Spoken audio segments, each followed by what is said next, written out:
Assalamualaikum warahmatullahi wabarakatuh. Kenalkan, nama saya Dina Fajar Ramadhani. Di sini saya akan menjelaskan mengenai Cenchrus ciliaris atau nama lokalnya yaitu rumput ekor rubah.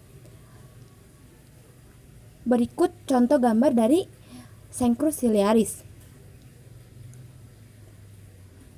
Kemudian ada ciri-ciri morfologis dari tanaman ini, yaitu spesies yang sangat bervariasi, berumbai, terkadang rhizomanthus abadi, dengan jenis kebiasaan mulai dari yang tumbuh sampai tegak dan batang bercabang dari sekitar 0,3 sampai 2 meter pada saat dewasa, rooting di node bawah. Sistem perakaran kuat berserat hingga lebih dari 2 meter. Batang kurus, tebal sekitar 1-4 mm, berbulu simpul atau tidak berbulu, daun basal dan kaulin, ligul pinggiran rambut dengan panjang 0,2 sampai 2 mm, bilah daun linier dengan lebar 2 sampai 13 mm dan panjang 3 sampai 37 cm, puncak tajam, hijau, biru hijau sampai abu-abu hijau, keropeng, kebanyakan gundul, kadang berbulu di pangkal. Perbungaan tegak atau malai spiciform mengangguk dengan panjang 2-15 cm dan lebar 1-2,6 cm. Jerami berwarna abu-abu atau ungu, berbulu dengan banyak unit biji mirip bur atau fasikula, disisipkan di sepanjang sumbu zigzag. Fasikel terdiri dari 1-4 spikelet dengan panjang 2,5 sampai 5 mm. Lanset akut dikelilingi oleh bulu yang tidak rata. Bulu involucral meranggas dengan spikelet subur dengan lingkaran luar bulu yang lebih tipis. Bulu bagian dalam lebih panjang dari bulu bagian luar, dengan satu bulu yang lebih panjang dan mencolok 8 hingga 16 mm. Bulunya berduri antipontes dan berbulu, memberikan kualitas perekat pada fasikel. Caryopsis obovoid. Dikompresi bagian punggung 1,5 sampai 2 kali 1 mm. Coklat tua, gundul, memotong atau tumpul, puncak tidak terpasang, 330.000 sampai 550.000 unit benih per kilogram atau 900.000 sampai 2 juta Caryopsis per kilogram.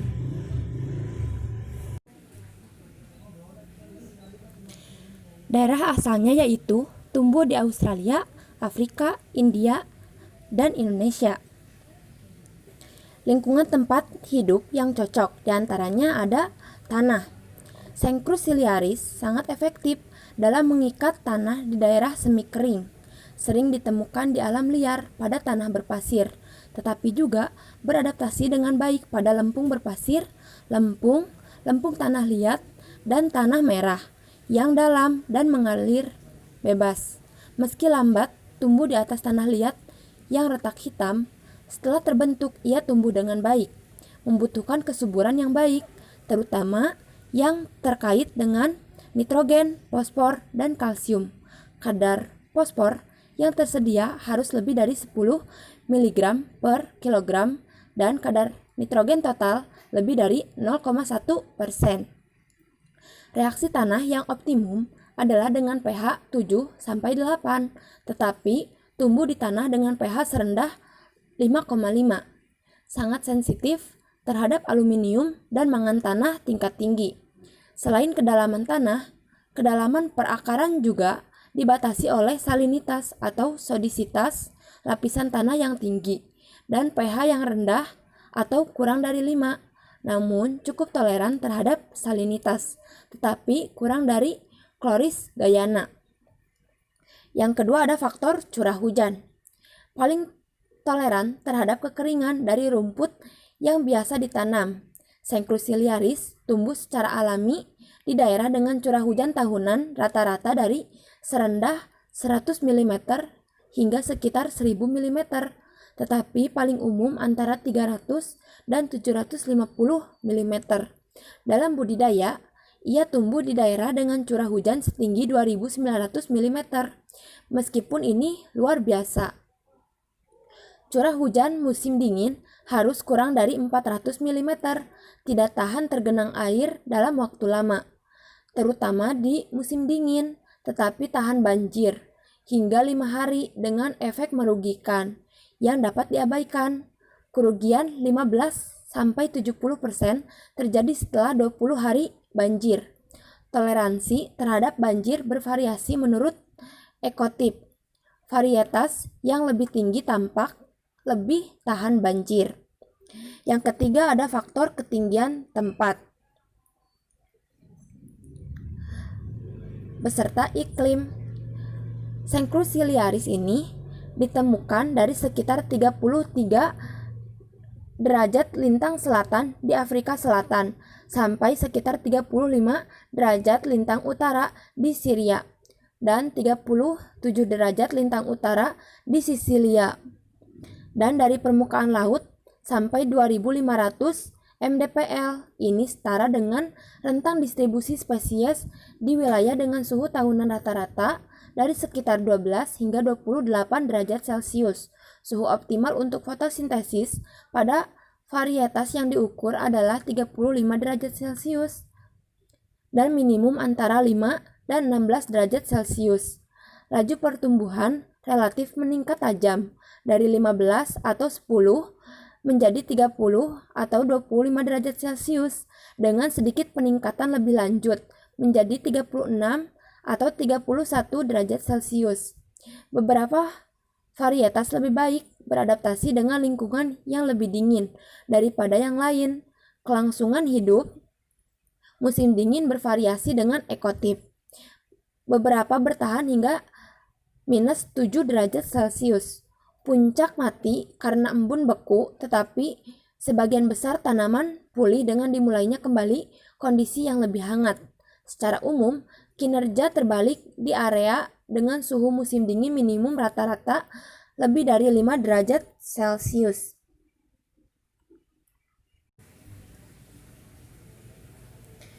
Produksi hijauan dari Cenchrus ciliaris. Benih segar seringkali memiliki tingkat dormansi yang tinggi. Tingkat perkecambahan dapat ditingkatkan dengan penyimpanan 6-18 bulan setelah panen atau dengan memisahkan karyopsis dari komponen atau unit benih lainnya. Kandungan benih hidup total umumnya 30-50%. Pembentukan sulit dilakukan pada pengaturan keras dan tanah liat yang berat. Terbentuk dengan mudah jika persaingan dikendalikan. Ditaburkan sedalam 0 hingga 1 cm pada 1 hingga 2 kg benih per hektar. Lebih rendah pada tanah lempung berpasir. Benih yang lembut dapat menyebabkan masalah penghubung pada penanam mekanis. Meskipun pelet dapat meningkatkan aliran benih, paling baik disemai melalui roller drum, rumput air seeder, penyebar pupuk yang dimodifikasi atau kombinasi yang dimodifikasi, mencampur dengan pupuk, biji pecah atau menggunakan biji pelet, meningkatkan distribusi melalui air seeders dan penggabungan, tabur dan andalkan hujan lanjutan untuk pendirian, bisa juga ditanam secara vegetatif dari perpecahan. Hasil benih yang baik diperoleh dengan cara memaksimalkan jumlah batang subur atau anakan, panjang perbungaan, jumlah spikelet subur per fasikula, dan jumlah set karyopsis. Penanaman benih dimulai dengan menggunduli tegakan, baik secara mekanis maupun dengan penggembalaan.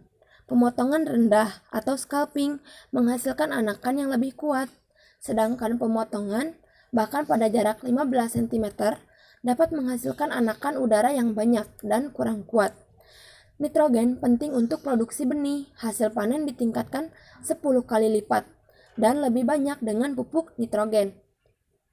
Biasanya pada tingkat 100 atau 200 kg per hektar nitrogen, kebutuhan akan tingkat nitrogen yang lebih tinggi meningkat seiring dengan usia tegakan karena nitrogen tanah yang tersedia menjadi terikat dalam sistem akar berserat yang luas. Kadar fosfor tanah juga harus dijaga. Di lingkungan yang lebih tropis, 3 kali panen per tahun dapat dicapai, tergantung pada budidaya dan kecukupan kelembaban tanah. Hasil panen musim kemarau beririgasi seringkali lebih besar daripada hasil musim hujan. Benih dapat secara berurutan, tangan atau mesin dipreteli secara rotasi saat benih matang. Biasanya membutuhkan waktu sekitar 5 minggu dari berbunga hingga matang di salah satu perbungaan, bergantung pada kondisi dan varietas pertumbuhan. Hasil benih berkisar antara 150 dan 500 kg per hektar. Kondisi gelombang panas selama pembungaan bisa sangat merusak set benih.